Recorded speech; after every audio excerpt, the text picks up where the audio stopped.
You're listening to Popstar Conversations, taking you inside with your favorite musical artists.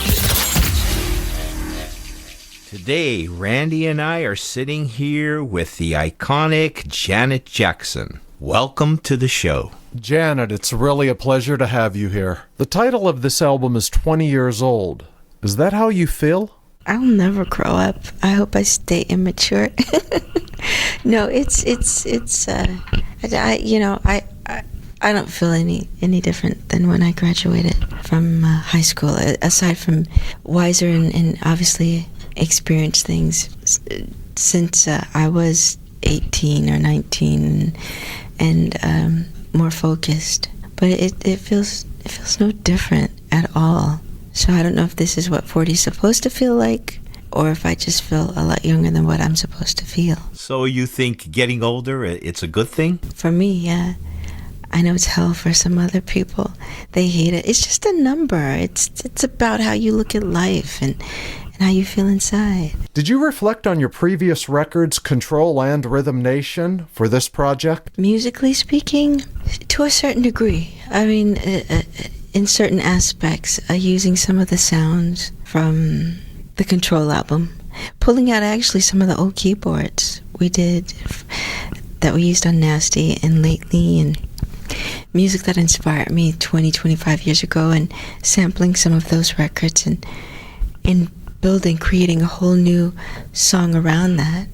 Some songs we did write in the vein of wanting it to take people back to 20 years ago. And when people listen to it, that's the first thing they say. And we put smiles on our faces because we accomplished our goal. That's what we wanted to do. Is it your goal to retain your base audience? No, not to just say reach a specific audience, but I think reach a lot of different age groups. But that wasn't the idea in making the music. It was really just about the music, about creating something that you were passionate about, an idea, and to make it work beautifully. Especially with the collaboration with Jimmy, Terry, Jermaine, myself. Those records are considered your classic. Yes. The production does have a feeling of your previous productions. It's not trying to do that on a whole album. It's just a song. It's a feeling of a song. And that's the difference. It's coupling music that inspired me. And it's not my music. It's music that I like, Herbie Hancock's Rocket or Kraftwerk. And those are just two of the songs that we used as samples on this album, and incorporate building a new world around it. So there might be a song that we wrote with the intention, even lyrically, the innocence of it all possibly, to make people go back to Control because it's the anniversary and wanting to celebrate the anniversary of Control. That was an adventurous time for music. I think now is an adventurous time for music. When has it really ever not truly been an adventurous time for music? There was a lot going on then, but there's always a lot going on, and it's changed a great deal too. Those baby-making songs that you had mentioned, is that something that started with the Control album as well? I guess a little taste of that happened first with the Control album, with Funny How Time Flies.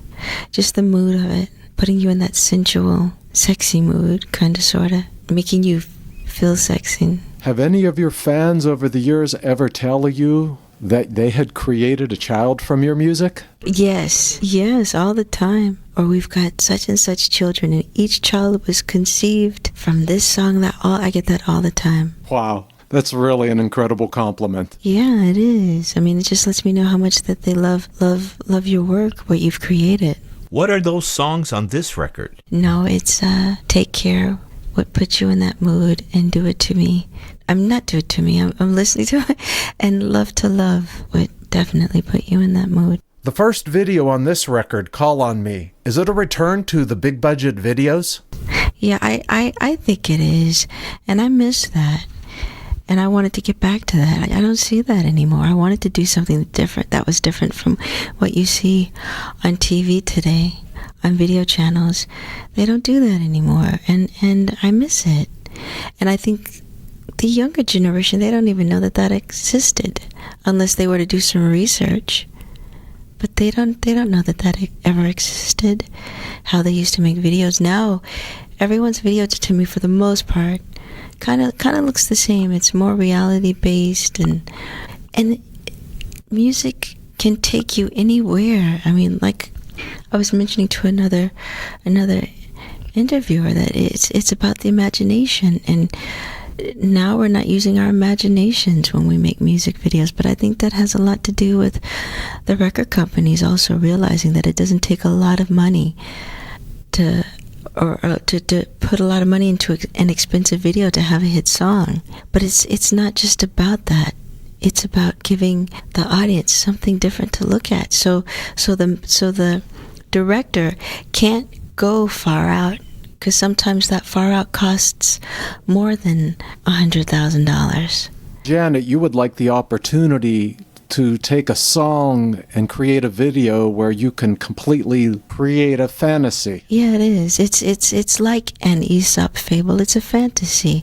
And it's the way the director saw it. It was his concept, not mine, but it was the way, what you see is how he hears the music. That's what he heard in the music, is what you saw. And I wanted to do something that was bigger, like long ago, but yet still different. You collaborated with Nelly on this record. Wasn't Mariah Carey also supposed to be part of this project? Mariah and I and Jermaine, we were trying to make it happen and trying to make it work. And it's something that we want to do, get together and do something together. It's just a scheduling thing. So far it's been pretty difficult, but we still want to make it happen. Would love to work together. I'm here.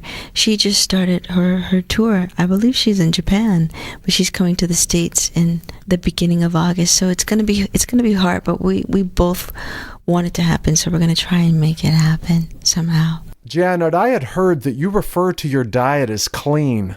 Can you explain to us what that means? Clean meaning no junk. Even when you have protein, nothing fried, everything baked or grilled. No butter, dry seasonings, lots of vegetables, protein, but it also has to be the right portion. You can't have 2 plates of grilled fish and 3 plates of vegetables. It still has to be the right proportion, and it's different for each person depending upon their size, their age, their weight, and working out. It goes hand in hand. It's really important the way and you have to eat a lot of small meals throughout the day. And there's certain snacks that you can have, but like I said, it's different for everybody. But that's what we call eating clean, because there's no junk in it. A lot of restaurants, even though it'll be a piece of baked fish, unbeknownst to you, they will have sauteed it a lot of times in some sort of, or not sauteed it, but some sort of marinade overnight that's filled with cream and butter, and that soaks into the fish, and that's why it's so flavorful. And not that it can't be good natural with just some dry seasonings, but you have to get your palate used to that, and it will. And it's a way of life. You can't look at it as a diet. Janet, with all the traveling that you do all over the world, when you're there, do you have a time to sightsee? It all depends. Like my night last night didn't end till 2. It's hard sometimes, but I wasn't supposed to take a break. I was supposed to jump right into something else I was to do, but I was so hungry I took a break and went out to dinner to eat, just to take some time to myself. Jermaine and myself, and we took everyone else out to dinner with us and had a couple of laughs. It does get hard. A lot of cities, even though I've visited them, I haven't had the opportunity to sightsee. Like, I've never seen the Sistine Chapel all the times I've gone to, and that I love stuff like that. I have never had the opportunity, the time to, as many times as I've gone. So hopefully, what you really need to do is vacation over in Europe, like take a month and visit certain places and just take time out and sightsee. There are times, though, if we're doing more than one show in a city, after the show, because we're in the same city the following night, I'll have the driver, just me and the driver, and I'll have him drive me around the city just so I could see something. But it's so dark, and sometimes the buildings are lit, so I could see that, and he'll do his best. Sometimes they're great, and they know their city like the back of their hands, and sometimes they're just doing their best to tell me a little bit about their world. Janet, thank you very, very much for coming on the show. Thank you for sharing this time. Thank you. Thank you very much. Thank you again for listening to Popstar Conversations. Be sure to click the subscribe button below and hit the red bell so that you'll be notified of our next exclusive interview. Thank you for listening to Popstar Conversations. Please join us again for another conversation with your favorite musical artist.